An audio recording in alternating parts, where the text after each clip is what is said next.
संसद की एक प्रक्रिया है और पिछले कई वर्षों से देखा जा रहा है कि लगातार विपक्ष की पार्टियां संसद की कार्रवाई भंग हो, या तो उनके लिए अवसर ढूंढते रहते हैं या हर विषय पे कुछ ना कुछ कहकर संसद की कार्रवाई भंग हो उसके तरफ वो दिखते हैं कि हां वो चाहते हैं।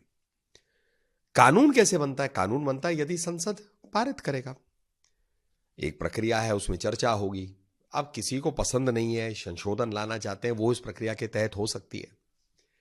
लेकिन चर्चा ही ना हो, हम इसका बहिष्कार करेंगे, हम इसको ऐसे नहीं होने देंगे किसी भी विषय पे, क्या उससे संसद चल सकती है? क्या यह प्रश्न नहीं उठेगा?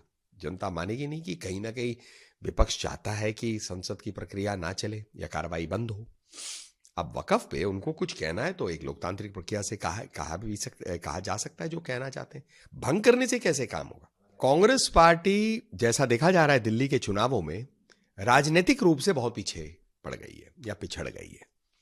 इसका एक कारण यह हो सकता है कि उनके पास राजनीतिक विषय नहीं है, या जो विषय उठाते हैं जनता उसे स्वीकारती नहीं है। जनता मानती है कि इनमें कोई दम नहीं है या ये विषय प्रासंगिक नहीं है। अब शीश महल एक विषय है दिल्ली का, अब उसको आरएसएस से कैसे जोड़ रहे? मतलब क्या कांग्रेस अब इस हद तक आ गई है कि विषयहीन होने के कारण किसी भी चीज को विषय बनाने का प्रयास करेंगे? क्या संतरा और सेब एक ही चीज होते हैं? क्या फल होते हैं पर है तो अलग अलग चीज। तो अब यहां पे शीश महल सरकारी फंड से उसका दुरुपयोग किया गया हुआ एक ऐसे व्यक्ति जिसने कहा मुझे मकान नहीं चाहिए, शीश महल बनाए, उसके एक विषय है।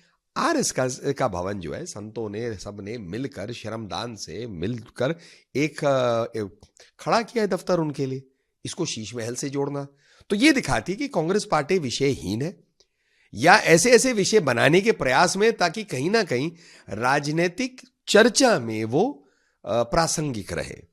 राजनीतिक रूप से क्या ऐसा लाभ भी उनको मिल सकता है ये तो उनको तय करना है, लेकिन जनता तो इन विषयों पर हंसेगी कि कांग्रेस पार्टी की क्या दशा और दिशा हो गई है।